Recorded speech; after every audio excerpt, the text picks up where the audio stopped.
Vas-y, vas-y.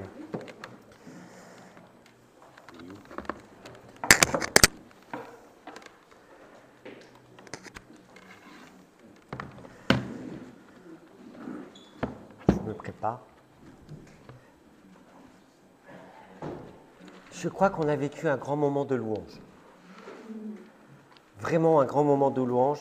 Et je ne sais pas si vous vous êtes rendu compte que chacun d'entre nous, dans les chants, dans les partages, on a été conduit par l'Esprit. C'était vraiment un très bon moment. Je vais demander à Pierre si tu veux bien remettre ce moment de méditation entre les mains de Dieu.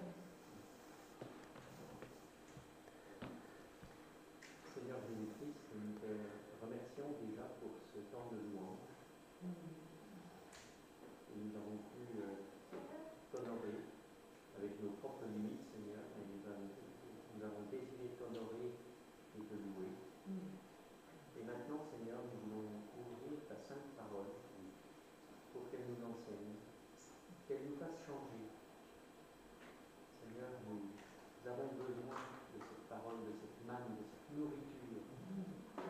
Et nous te prions, Seigneur, que par ton esprit, elle produise son œuvre dans chacun de nos cœurs.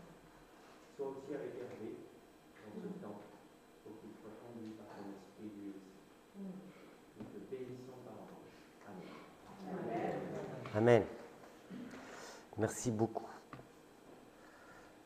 J'ai pas fait le petit mot de passe pour ouvrir mon affaire. En ce moment, je trouve que les informations sont anxiogènes. Je ne sais pas si vous écoutez la radio, que vous passez d'une radio à une autre radio, d'une chaîne télé à une autre chaîne télé. C'est juste épouvantable. C'est la première fois dans mon existence que j'entends parler de bruits de guerre qui sont à ma porte. Chaque jour qui passe, je trouve que l'horreur monte. Tous nos dirigeants, ça devient épouvantable. L'horreur est à Gaza, l'horreur est en Ukraine, l'horreur est au Moyen-Orient, l'horreur est en Afrique, en Inde, la Corée, c'est juste impossible. Notre monde bascule dans quelque chose d'inimaginable. Nous avons des déportés à n'en plus finir. La France a son lot de violence, pas un jour sans un règlement de compte quelque part, sans entendre parler d'un viol, sans entendre d'une personne qui a été poignardée. Des politiques qui sont dépassés, des médias qui jouent la surenchère. Nous sommes bombardés de choses affreuses.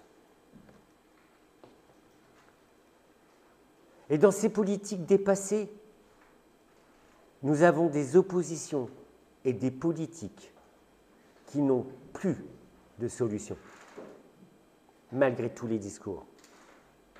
Et nous avons des manifestations partout, avec des gens qui crient des colères, des gens qui crient leur désarroi, des gens qui ont peur face à la pauvreté qui s'installe, des associations qui poussent des cris d'alarme, des banques alimentaires qui ne suivent plus. Le chaos semble être à notre porte. Mais si on réfléchit, c'est des choses qui se répètent. Notre histoire est qu'une répétition de choses qui se sont déjà passées. Pourquoi ? Et pourtant, dans ce chaos, nous sommes là en tant que chrétiens, avec un message tellement important pour notre monde. Dieu vous aime. Il est vivant. Dieu règne. Mais le contraste entre ce message et la réalité du monde, bien souvent, nous discrédite aux yeux du monde. La laideur du monde discrédite un Dieu d'amour et de paix. Chacun de nous, et beaucoup d'entre nous, sont souvent saisis par le doute face à la laideur du monde, face au désastre de ce monde, face à la démission de nos gouvernants, face à ceux qui brandissent des menaces de guerre, tellement la diplomatie est en panne. Mais ce matin, nous sommes là parce que nous avons confiance en Dieu.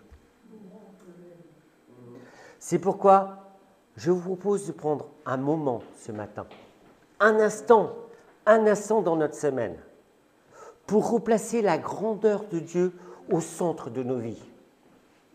Et c'est ce dont nous avons besoin. Balayer BFM, CNews, machin, enfin je ne sais pas, tous ces gens-là. Replacer la grandeur de Dieu au centre de nos vies. Replacer l'amour de Dieu au centre de nos vies. Redonner la place à Dieu. Cette place qu'il mérite amplement en premier dans nos vies, mais aussi pour le monde, parce que nous devons être témoins pour le monde. La laideur du monde, nous sommes la lumière du monde. Je vous invite à faire silence. Et pour ceux qui se disent « mais qu'est-ce que fait Dieu ?» On va regarder quelques images de la création de Dieu. Et on va se repositionner. Oui, Dieu a fait ça. Si Dieu a fait ça, vous allez comprendre l'amour de Dieu.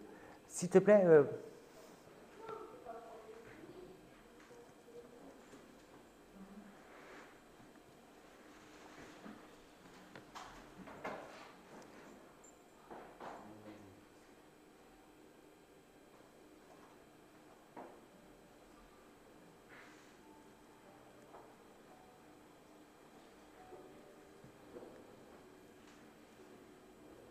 ce que Dieu a fait.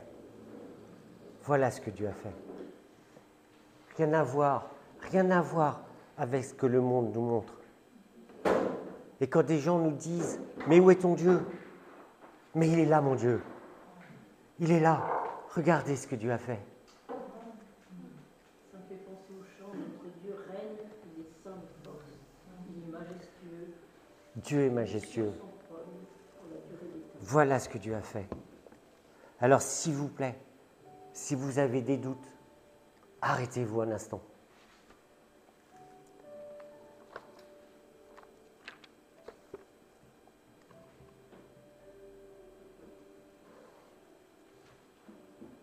Voilà la grandeur de Dieu. C'est quand même autre chose. Louez l'Éternel, car il est bon, car sa miséricorde durera toujours. Louez le Dieu des cieux, car sa miséricorde durera toujours. Louez le Seigneur des seigneurs, car sa miséricorde durera toujours. Celui qui seul fait de grands prodiges, car sa miséricorde durera toujours. Celui qui a fait les cieux avec intelligence, car sa miséricorde durera toujours. Celui qui a étendu la terre sur les eaux, car sa miséricorde durera toujours. Celui qui a fait les grands luminaires, car sa miséricorde durera toujours.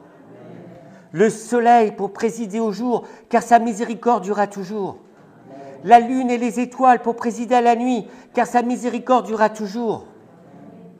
Celui qui frappa les Égyptiens dans leur premier-né, car sa miséricorde durera toujours.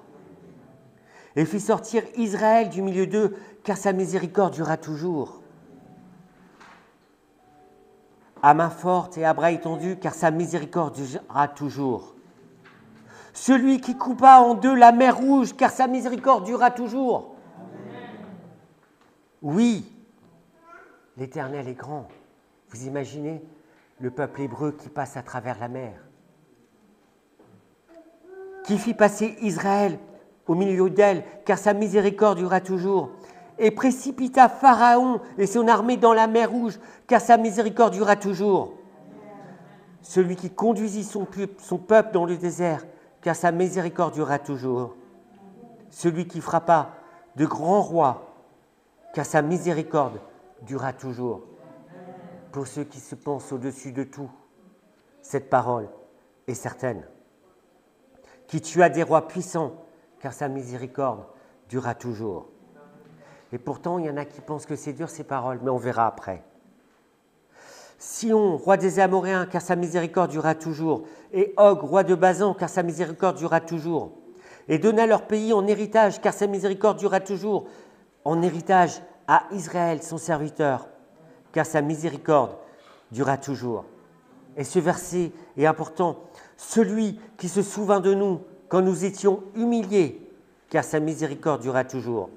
Et nous délivra de nos oppresseurs, car sa miséricorde durera toujours. Celui qui donne la nourriture à toute chair, celui qui donne la nourriture à toute chair. Mais où est Dieu? Tu as à manger aujourd'hui. Car sa miséricorde durera toujours. Louez l'Éternel, le Dieu des cieux, car sa miséricorde durera toujours.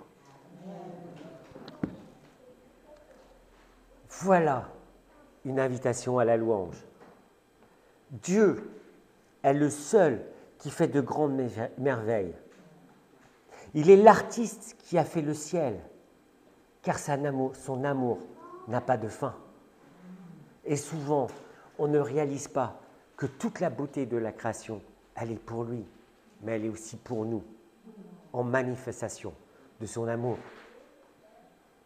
Ce psaume nous donne une énumération des choses que Dieu a faites, qui devrait nous pousser à le reconnaître comme Dieu. Et c'est dans Romains qu'il dit sa création. Oui, on devrait reconnaître Dieu dans la création. Mais nos hommes, nos scientifiques ont été chercher des trucs incroyables pour dire qu'il y a un poisson qui a marché, qui est sorti de je ne sais pas où. Vous savez, une telle perfection dans la création doit nous pousser à l'humilité. Et humblement, on ne peut que se tourner vers Dieu et reconnaître sa grandeur. Nous sommes vraiment rien. Verset 5, celui qui a fait les cieux avec intelligence. Et le mot a toute son importance, car sa miséricorde durera toujours. Toute notre attention dans ces 9 premiers versets sont portés sur les actes créateurs de Dieu. La beauté, l'harmonie, mais une chose, la stabilité de sa création. La stabilité de sa création.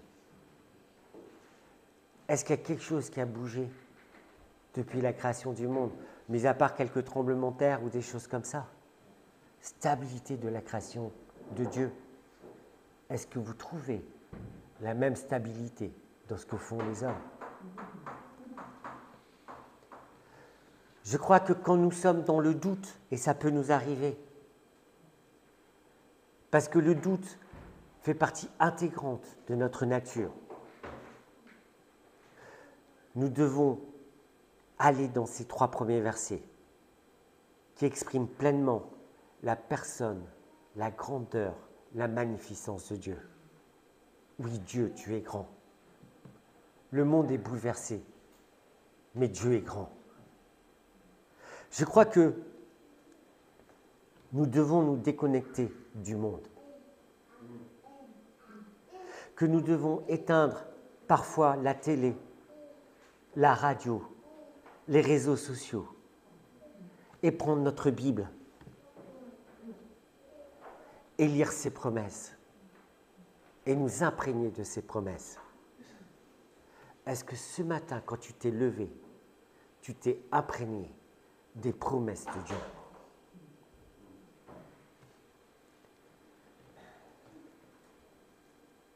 Prenons notre Bible quand ça ne va pas.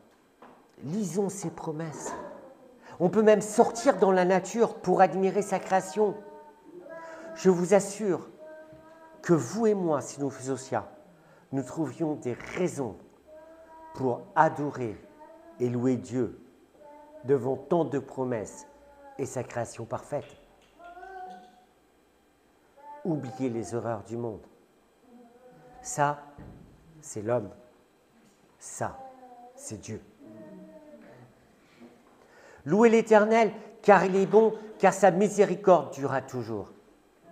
Saisir que la miséricorde de Dieu durera toujours. Notre Dieu, qui est l'auteur d'une si belle création, dépasse la laideur de l'homme et montre au travers de sa création sa grandeur et son amour. La révélation de sa création exprime sa miséricorde, mais surtout le fait qu'il veut une relation personnelle avec chacun d'entre nous. Avez-vous une relation personnelle avec ce Dieu créateur, avec Jésus? À chaque fois que l'homme est émerveillé par la splendeur de la création, son cœur est touché par la grâce de Dieu. Et nous, chrétiens, nous sommes saisis par sa grandeur et sa miséricorde. Dieu, dans sa bonté envers nous, hommes pécheurs, nous laisse entrevoir ses perfections. Et cela est donné à tous les hommes. Et quand quelqu'un vous demande où est Dieu, je vous propose de lui montrer ses images et de lui montrer la création. Voilà où est Dieu. Même la laideur de notre monde ne peut en aucun cas masquer le fait que Dieu a créé la terre, les cieux et au-delà. Cette création est l'œuvre de celui qui nous a créés. Et tout ça est créé par amour pour nous. Par amour pour lui aussi, mais par amour pour nous. Misérables pécheurs que nous sommes, et ça faut le dire, nous nous rendons si souvent indignes de cette preuve d'amour. Nous nous rendons indignes de cette preuve d'amour quand nous doutons de la perfection de Dieu. Nous nous rendons indignes de cette preuve d'amour quand nous doutons de la miséricorde de Dieu. Nous nous rendons indignes de Dieu et de sa miséricorde quand nous restons fixés sur la laideur de notre monde qui n'est due qu'à la faute de l'homme. Je vous invite ce matin à ne plus regarder la laideur du monde, mais à avoir les yeux fixés sur Dieu. Les yeux sur un Jésus mort sur la croix, ressuscité. La miséricorde de Dieu est éternelle, comme son être. Ce matin, si vous saisissez la miséricorde de Dieu, vous rentrez dans cette éternité. Sa miséricorde durera toujours. Mais la Bible dit des choses intéressantes. Quand les cieux et la terre auront disparu, vous savez ce qui continuera? La miséricorde continuera. Et nous aurons besoin de la miséricorde tout au long de notre vie. À l'heure de notre mort et du départ, au jour du jugement, nous aurons affaire à la miséricorde de Dieu. Nos enfants et les générations futures auront autant besoin de la miséricorde de Dieu que nous. Et les générations passées ont bénéficié de la miséricorde de Dieu. Et si nous sommes là, c'est parce que nous avons bénéficié de la miséricorde de Dieu. Est-ce que tu veux saisir cette miséricorde ce matin?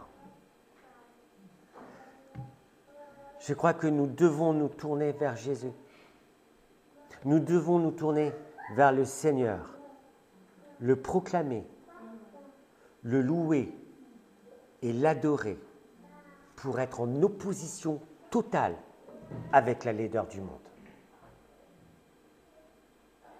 Le deuxième point important que j'ai lu dans ce psaume et que je souhaite relever au travers de cette méditation, c'est que la miséricorde de Dieu s'exprime aussi au travers de son jugement. Dieu juge les hommes. Même si cela peut vous paraître choquant, Dieu juge les hommes. Et c'est par miséricorde. Parce que des fois, l'oppresseur est terrible.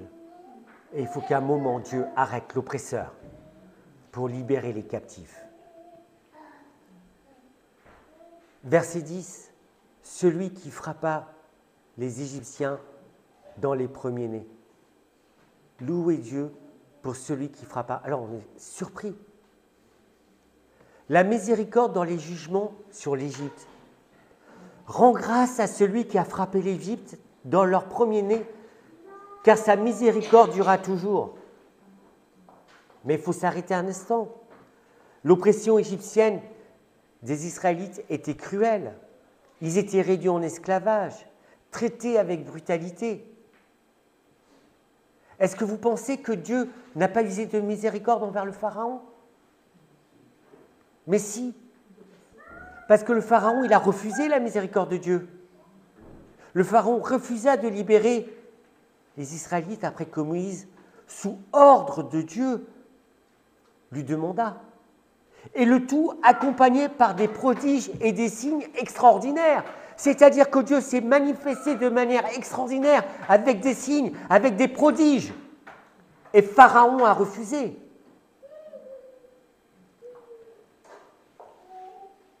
Ce refus fit affreux, parce que le Seigneur fit venir sur eux le coup sévère de la mort du premier-né, à la fois de l'homme et de la bête. Et suite à ça, il va laisser partir les Israélites, mais il va encore se révolter. Je crois que Dieu, dans sa miséricorde, fait en sorte de nous révéler le mal, fait en sorte de révéler le mal à ceux qui le pratiquent. Ceux qui font le mal, Dieu leur révèle qu'ils font le mal. Par des signes, par des paroles. Et souvent, ça peut nous paraître très long, parce qu'on se dit, mais on ne voit pas la délivrance. Vous imaginez les Égyptiens, ils ne voyaient pas la délivrance de Dieu. Ça a dû être long d'être en esclavage. Mais Dieu, les Israélites, mais Dieu se souvenait d'eux. Je crois que dans sa miséricorde, Dieu donne toujours la possibilité à tout homme de se repentir afin d'échapper au jugement. Ce qui est arrivé à Pharaon et son armée, s'il vous plaît.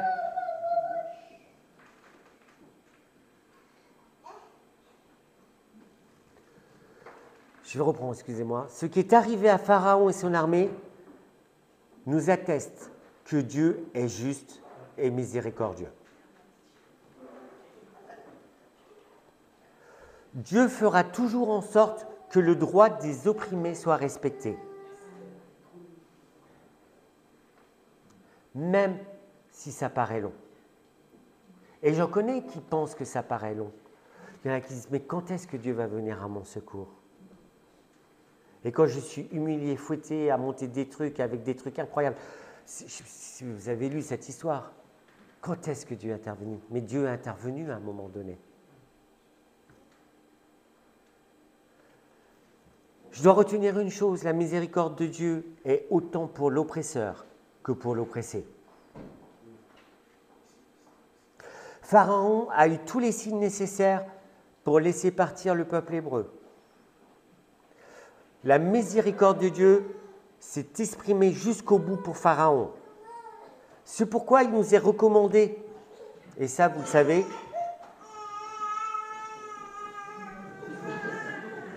Ouais, heureusement qu'on a des enfants, c'est nos générations futures. Et c'est bon signe. Alors, je reprends. Et ça, c'est important, parce que des fois, on l'oublie. Actuellement, nos gouvernements sont complètement out. Et la Bible nous dit une chose, de prier pour eux. Il nous est recommandé de prier pour nos autorités. Vous savez pourquoi? Afin que la miséricorde de Dieu puisse les atteindre et qu'ils puissent s'ouvrir à la miséricorde de Dieu. Et je suis le premier à ne pas prier pour eux. Je le dis, hein. Je suis le premier à pester en disant... Et pourtant, mon rôle n'est pas de pester. Mon rôle est de me placer devant Dieu et de dire, Seigneur, je te prie pour mon président, je te prie pour tel ministre, je te prie pour ce qui se passe en Ukraine, Gaza, voilà. Quand nous sommes confrontés à la laideur du monde, sachez une chose, la miséricorde de Dieu est en action. On doit garder confiance. La miséricorde de Dieu est toujours en action. Et je dois me rappeler une chose importante. La miséricorde de Dieu est en action aussi bien pour celui qui nous oppresse que pour nous qui sommes oppressés. Parce que je dois prier pour celui qui nous oppresse, afin qu'il puisse trouver la grâce, le pardon, et puisse se réconcilier avec Dieu.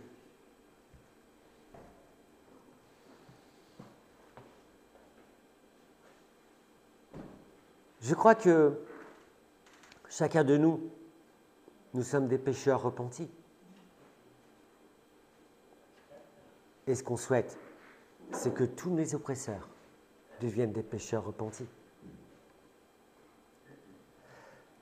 La délivrance du peuple juif de l'esclavage imposé par l'Égypte a impliqué une longue série d'événements. Et ça, pour ceux qui connaissent l'histoire, vous le savez. Mais des événements qui ont certainement demandé beaucoup de fois à Moïse. Combien de fois Moïse est allé vers Pharaon? Vous imaginez, Moïse, combien de fois il a dû douter? Combien de fois il a dû être découragé? Ah, c'est pas pour cette fois-ci. Mais Dieu, qu'est-ce que tu fais?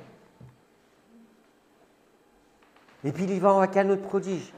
Et non, c'est pas encore là. Pharaon endurcit son cœur. Mais Dieu, qu'est-ce que tu fais? Et souvent, nous sommes comme ça.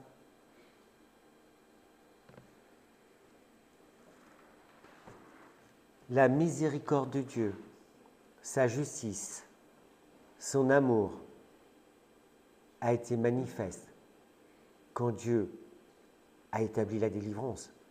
Mais cette délivrance était là dans un temps opportun. Toutes les chances avaient été données à Pharaon pour laisser le peuple se partir. Chacun de nous sommes confrontés à des injustices. Chacun de nous, on est confronté à la laideur de ce monde. Mais en opposition à toutes ces choses, nous avons la miséricorde de Dieu. Et la miséricorde de Dieu durera toujours. Donc ce qu'on doit retenir, c'est qu'on doit louer Dieu, car sa miséricorde durera toujours. Et le dernier point qui est important, c'est que Dieu ne nous oublie jamais. Nous pouvons être confrontés à des crises qui semblent insurmontables, comme le peuple juif. L'esclavage, la fuite, le désert, quand on lit cette histoire, c'est fou. Mais dans toutes ces choses, Dieu ne les a jamais oubliées. Et nous passons par les mêmes épreuves. Dieu jamais ne nous oublie. Et si ce matin tu te sens oublié par Dieu, sache que tu n'es pas oublié. Verset 23. Celui qui se souvint de nous quand nous étions humiliés. Je veux prendre ce verset pour moi ce matin. Dieu se souvient de moi. Dans l'oppression, dans la maladie, dans la peine, dans la détresse, Dieu se souvient de moi. Dieu se souvient de toi. Il est vraiment réconfortant de saisir que dans sa miséricorde, personne, absolument personne, n'est abandonné par Dieu, même le plus vil des pécheurs. Personne n'est abandonné par Dieu. Je dois prier pour mes oppresseurs. Je dois prier pour ceux qui me font du mal. Je dois prier pour mes persécuteurs. Je dois prier pour mes gouvernants. Je dois prier pour mes proches. Dans tout ça, je dois manifester la grandeur de Dieu et la miséricorde de Dieu. Soyez miséricordieux comme Dieu est miséricordieux. Est-ce que je suis miséricordieux ce matin? Lorsque les choses vont mal, je sais que la bienveillance de Dieu durera toujours et que je ne suis pas oublié. Mon rôle, c'est d'attendre le temps favorable de Dieu pour être délivré, même si cela semble compliqué. Les difficultés auxquelles nous sommes confrontés jour après jour sont là pour que nous puissions saisir la miséricorde de Dieu. Est-ce que je saisis la miséricorde de Dieu dans mes difficultés? Les réponses à notre détresse se trouvent toujours en Jésus-Christ.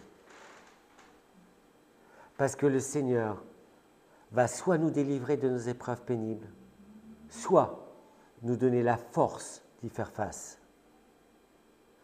Aujourd'hui, en opposition avec toute la laideur du monde, en opposition à nos souffrances, en opposition à nos détresses, en opposition à nos maladies, replaçons Dieu au centre de notre vie. Replaçons l'amour de Dieu au centre. Redonnons la place à Dieu qu'il mérite, afin de louer le Dieu des cieux, car sa miséricorde durera toujours. Bon dimanche.